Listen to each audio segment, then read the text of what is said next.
theology here in our series of John. So open up to the book of John, chapter 5. We're getting ready to finish up chapter 5, and we're getting ready to dive in to chapter 6. So beginning in John chapter 5, verse 25, if you remember the last time we left off, Jesus was going head to head with the Sadducees, the Pharisees, the scribes, and he was going head to head with the lawyers. They were accusing our Lord and Savior of being blasphemous, of breaking the Sabbath, all because he healed a man on the Sabbath day. Now, many scholars and many commentaries teach, and history shows that the rabbis of the day, the Sadducees, the Pharisees, the scribes, all these men never actually read the scriptures. They only had a commentary, a written word that runs parallel with scriptures, so they never paid much attention to the actual scriptures. So they had almost like bylaws. They had extra hyper legalism that they added to the scriptures on their opinion of the scriptures, and that's what the Pharisees were doing here. They were accusing someone of carrying their bed on the Sabbath day and called it work. But this man had been lame for 38 years. He had been laying by the pool of Bethesda, but Jesus came and healed him. And now these legalistic, hyper legalist people were accusing Jesus of blasphemy.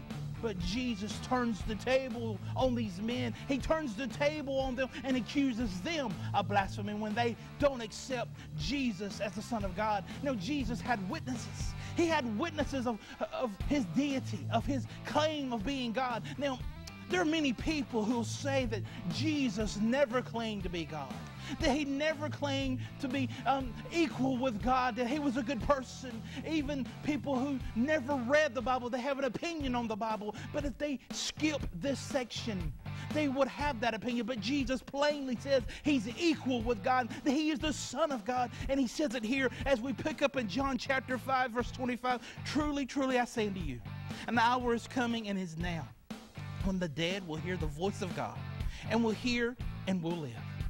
Jesus is, he's foreshadowing, he's speaking what was spoken by Isaiah in chapter 26, verse 19, that your dead men will gather from the dust and live again.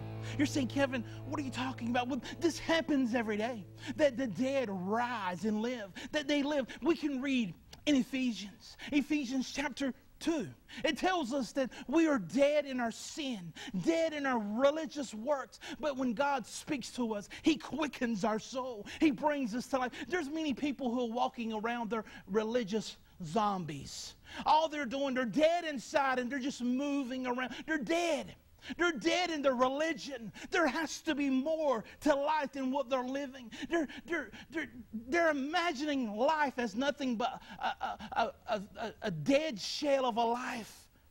They're like walking upon the beach and looking at the ocean. They imagine the ocean and how fullness of God is like the ocean, as we read in Habakkuk. That the fullness and the glory of God is like the ocean, and all they had is an old empty soup can. And they get to fill that soup can up, and they say, well, this is all the ocean there is. This is all of God there is. This is little soup, dirty, dented soup can. That's how we live our religious lives. We live our rebellious lives this way, that this is all the God there is, when there's a vast ocean. There's a vast ocean. There has to be more to life than what we're living. There has to be more to God than what we're grasping. Even the scriptures tell us that mind cannot conceive, our imaginations cannot stretch far enough the boundaries of our great God. And this is what the scriptures are talking about. This Jesus who takes dead men, who take dead men in their religion, dead men in their lives, and quickens them and brings them up to life, as we read in Ezekiel 36. That God takes Ezekiel, picks him up, and drops him in a dry, barren place. A place where there's bones scattered. A war, something terrible has happened, and there's dead men laying everywhere. Parts are blown to pieces. Thigh bones over here, a hip bone, a neck bone. They're all over the place. The wrist, the skull, they're spread out, just shattered. But God tells Ezekiel, prophesy, speak to these dead bones. Maybe you're like Ezekiel. Maybe you're in a dry, dead place. We can read in Matthew I think it's chapter 4, where Jesus was led by the Spirit into the wilderness. Sometimes God takes his people, like he did Elijah, leads them out into the wilderness, to the dead places, to teach us not to rely on our own charisma, not to rely on our bank accounts, not to rely on our own health, not to be self-sufficient, but to rely on him. Sometimes God will take us, or take me, or take you, take Ezekiel, and drop them in the middle of a dead valley and tell us to prophesy. Prophesy over that child that's wayward. Prophesy over that spouse who's just lost their mind. Prophesy over that career that looks like it's tanking. Prophesy over your own dead religiousness. Prophesy. And there's a shaking in the Spirit, and Jesus is telling us here, he's telling us here, there's a part where in history where the dead will hear his voice and become alive anew, like Jesus was telling Nicodemus in John chapter 3. You must be born again.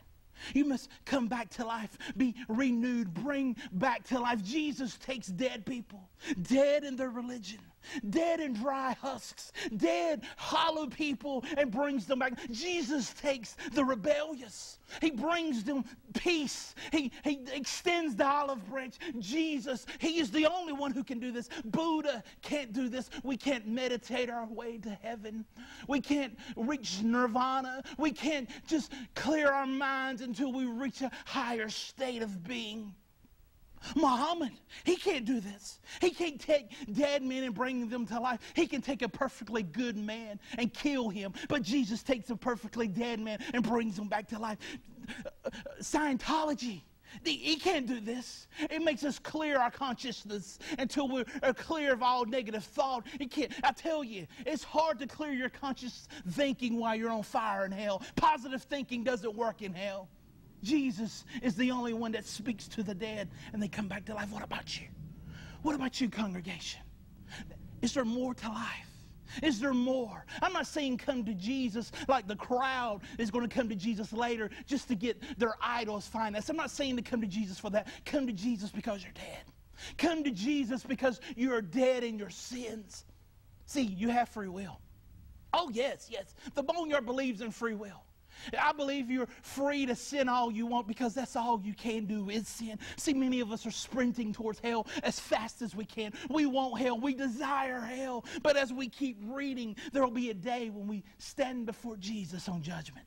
We'll stand before Jesus and he'll give us our desire. Our desire is hell. Our desire is to get as far away from God as possible, and he'll give us that on judgment day, as we read in Hebrews 9:26. That it's appointed for man once to die, and then the judgment, standing before God on judgment day. We'll get our heart's desire. Many of us desire righteousness. Many of us have a desire for God and his holiness. Many of us thirst for righteousness, but many of us are rebellious or wickedness. We still have a relationship with sin and we claim to be Christians, but there's no such thing as a carnal Christian, as we'll read in chapter 6. Let us continue as Jesus talks to those who are dead. Maybe you're watching now. There's someone watching now. You're dead. That you are filled your life with religious rituals. They're just dead. That you have trophies in your life that are nothing more than twigs and dirty rags, as we read in Isaiah 64:6, that our righteousness is just filthy rags. You have dirt clogs in your hands and think they're trophies. You hold on deep to your 401k and your career and your idols, and you cling them closely and you hold them close to your heart and you cultivate them and love them. You hold your sin close and you love it more than you love Jesus. I heard an old phrase saying you can't walk with Jesus and still hold hands with the devil. So if you're a Christian and you just don't read your Bible, you don't pray very much, and you fill your entertainment with full of blasphemy, and you live a profane life, and if people were to look at you, there wouldn't be enough evidence to convict you of even being a Christian, but you say you're a Christian.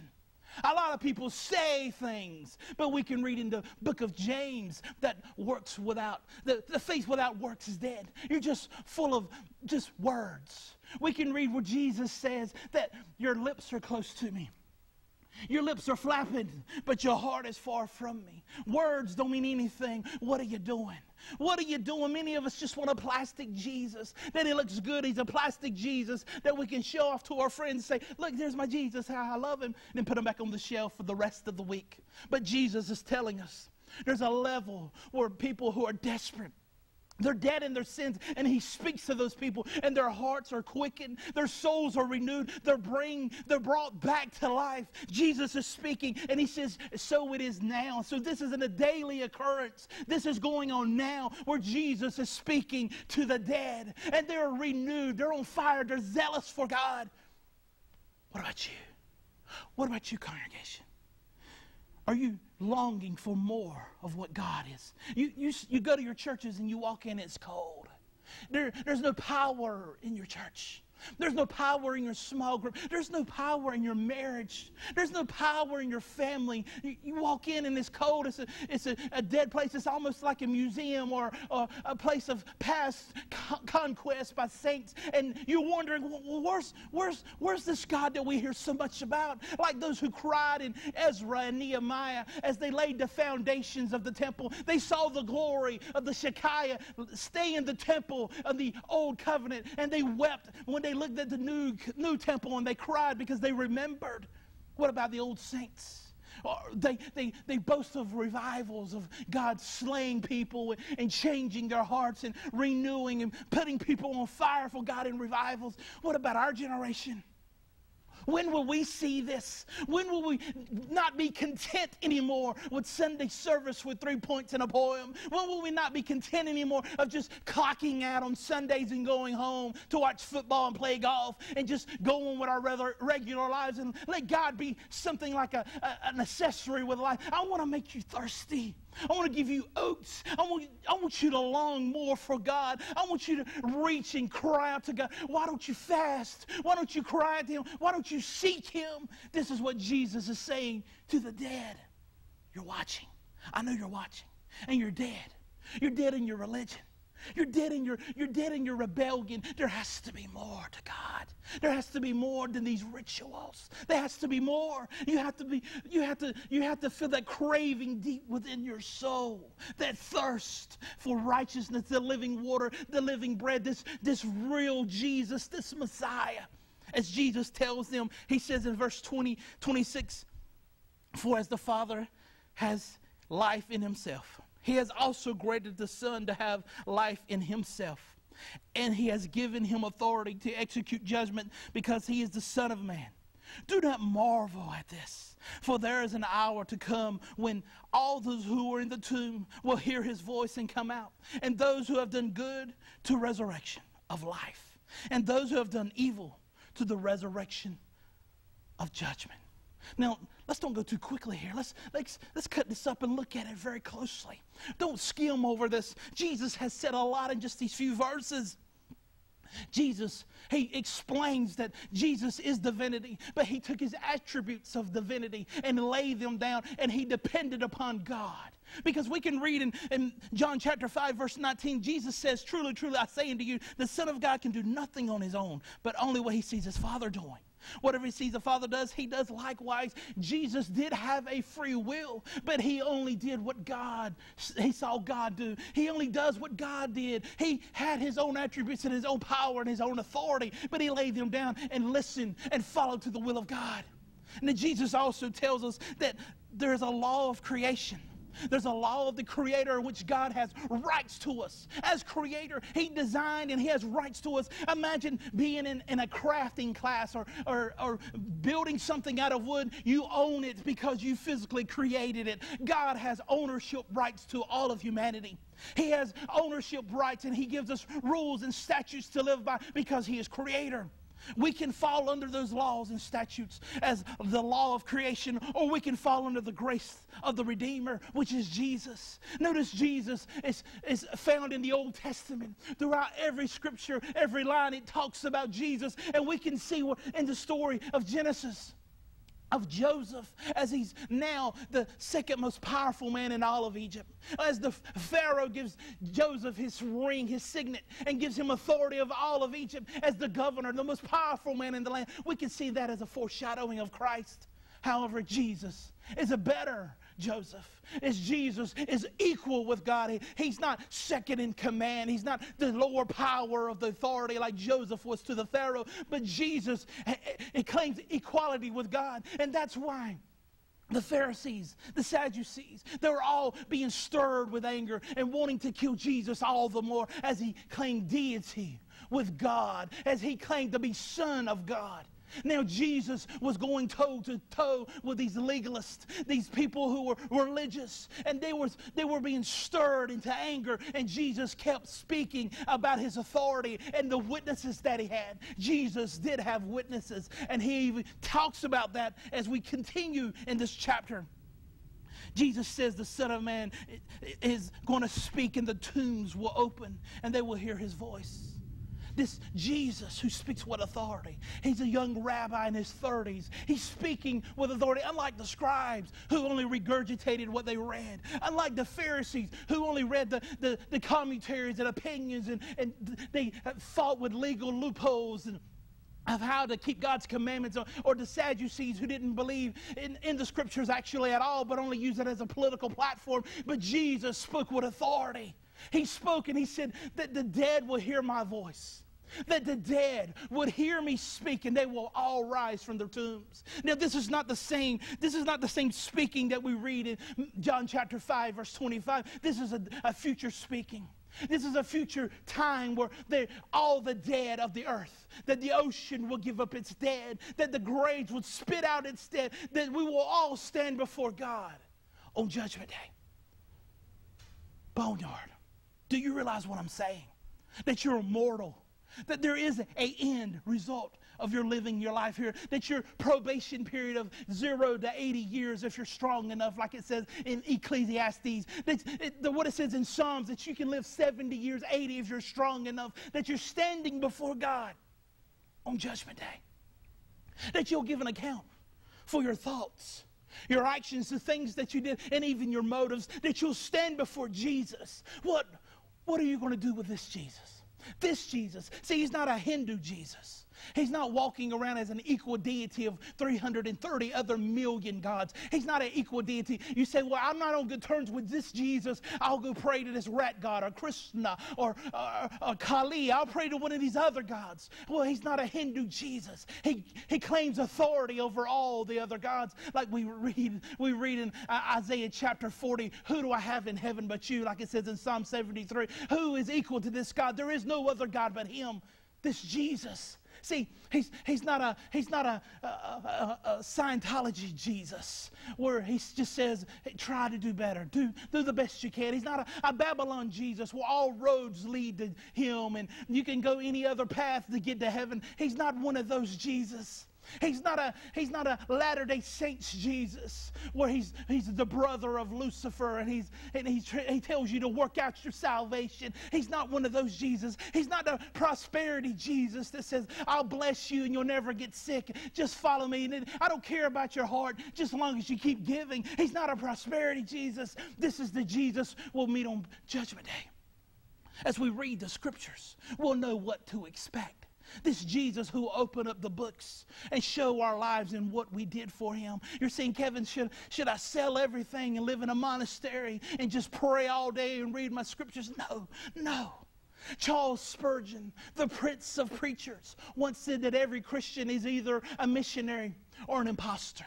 That you're supposed to take the gospel and your vocation to wherever you are. If you're a plumber, preach the gospel on your job. If you're a stay-at-home mommy, preach the gospel to your children. Now, St. Augustus has been attributed to this comment, and he said, if you're going to preach the gospel, if possible, use words.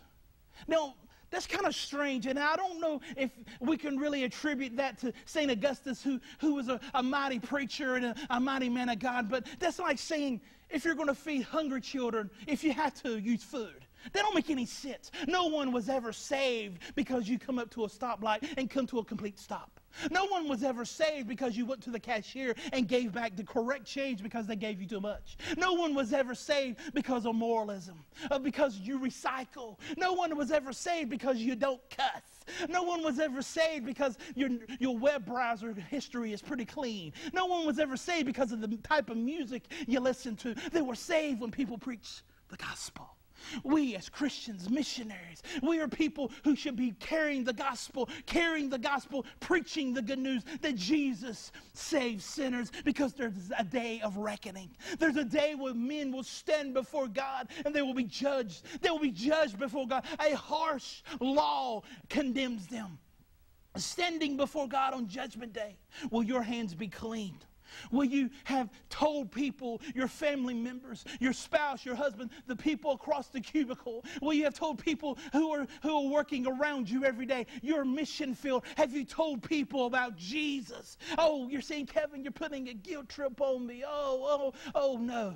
The conscience is something that's called con with science knowledge. You know you should be preaching the gospel. Imagine a fireman standing outside of a building while people inside were screaming for help or burning and screaming for someone to save them, but that fireman stands there and just watches as the building crumbles. You are that fireman if you don't have a passion for the lost. You are that fireman if you don't have a zeal to teach and preach the gospel. Preach the gospel. Use words. That's like saying, call me. Call my house. Use the phone number that I'll give you, but I won't give you numbers. I have to give you numbers. The gospel is words. Tell people about Jesus. Tell people there's a day of reckoning. Tell people to repent of their sins and trust in Jesus. Tell people to throw down homosexuality and trust in Jesus. Tell people to throw down pornography and trust in Jesus. Tell people to not divorce their spouse and trust in Jesus. To repent and trust in Jesus. Trust in Jesus. He is our only way to heaven. Now you're saying, Kevin, there's many roads. There's many roads that lead to heaven. Why do you keep saying trust in Jesus as exclusively and only? Because Jesus is saying that. He's saying in verse 28, don't marvel. He's exclusively saying that my voice will raise the dead for judgment. He's exclusively saying that I am the living water. He's exclusively saying that I am God. Jesus is exclusive. See, that's the problem with Christianity. If we can say that anyone can come in, anyone can be saved, that the Mormon Jesus is the same Jesus of the Scripture, that the Jehovah's Witness Jesus is the same as Scripture, that the Quran's Jesus is the same as Scripture, then we'll be on Oprah tomorrow, that Christianity will finally hit the main line, that it'll be famous. Christian celebrities will be the hot new topic, but Jesus is exclusive. He says, I am the only way to heaven. You're saying, Kevin, well, I don't know if I really like that Jesus. That Jesus he's saying that he's the only way. I think I'm going to find my own way. I'm going to get my own path. I'm going to find my own way to get to heaven. But Jesus says no man comes to the Father but by me. That Jesus is exclusive. So what will you do, congregation? What will you do with this Jesus? This Jesus that Scripture describes as the Redeemer, that propitiation, the atonement, the substitute for your sin. See, what we don't understand is that we're fallen, that we're wicked and we deserve hell, that we're a deprived man and we deserve hell, and when we get anything other than hell, that it's a blessing from God. See, standing before God on Judgment Day, He'll use the commandments, the 10 Commandments. Thou shalt not lie, thou shalt not covet, thou shalt not have idols, thou shalt not lust in your heart, thou shalt not sleep around, thou shalt not honor thy mother and father, honor the Sabbath day. Standing before God, we'll be blasphemers, liars, murderers, wicked people at heart who deserve hell. And God's holiness is designed to judge wickedness. Imagine a judge who never judged evil, wicked men, allowed them to go scot-free. Imagine standing before that judge saying, you're a good judge. You're a good judge, so I know you're going to let me go. If that judge is good, honest, holy, and righteous, that judge will judge you because he's compelled to. Standing before God, a holy and righteous God, he will judge men according to the works. As Jesus says, he will speak to the dead and they'll raise. There is a judgment day.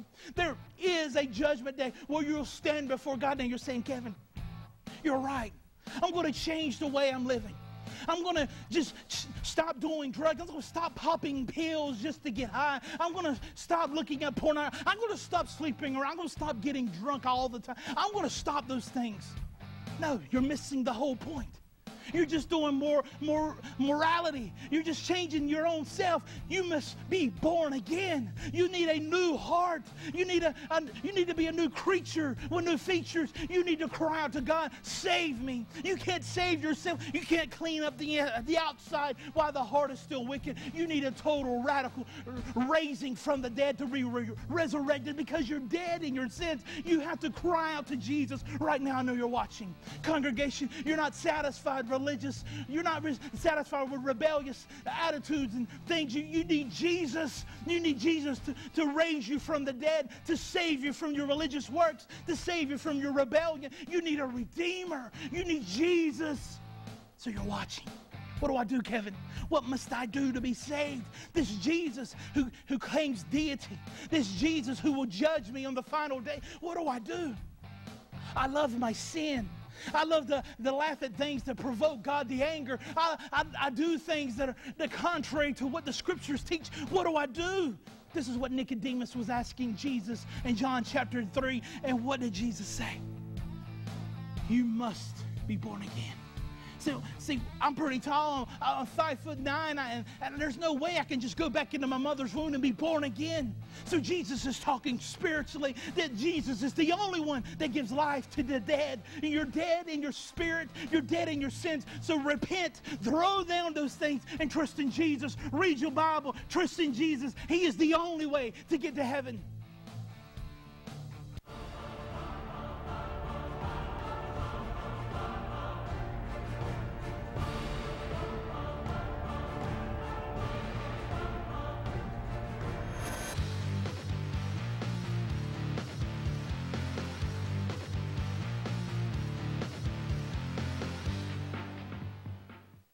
Celebrate Recovery is designed to help those struggling with hurts, habits, and hang-ups by showing them the loving power of Jesus Christ through a recovery process. St. Luke United Methodist Church invites you to join them each Monday at 6 p.m. for a meal, followed by group worship and gender-based small groups. The purpose of this ministry is to spend time together and celebrate God's healing power in our lives through the 8 recovery principles. If you have any questions, contact St. Luke United Methodist Church at 734-7714.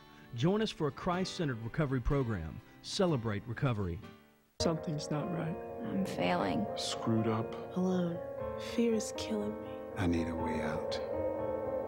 The emptiness we feel is real. Our decisions, our sins, have separated us from God. It's like a wall. know is that there is a way. To remove the wall and find forgiveness, Hope. freedom. Put your trust in God's Son, Jesus Christ. Turn it all over to Him. Find some peace. He died to set us free from sin. He suffered and died for you. That's how much Jesus loves us. Call 888-NEED-HIM Or visit needhim.org. Learn how Jesus can tear down the wall, separating you from God. It's not about church or religion. It's about a relationship. One you need. Now and forever. Please call 888-NEED-HIM right now. We aren't meant to do this alone.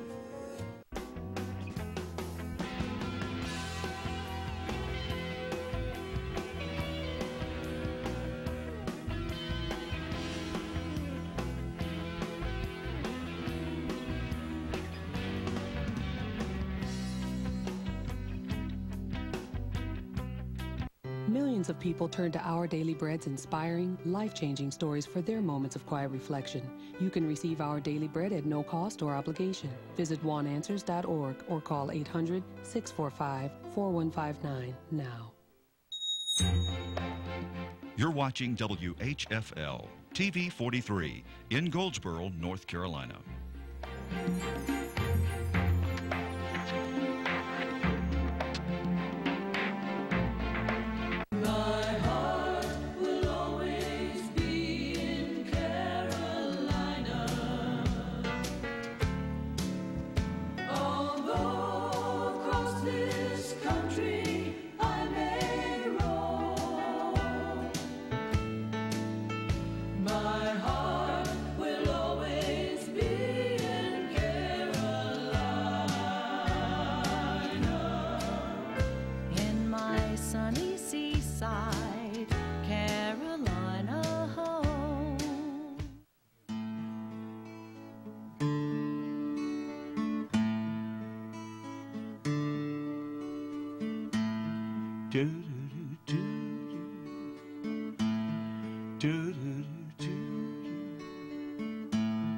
We had a quarrel,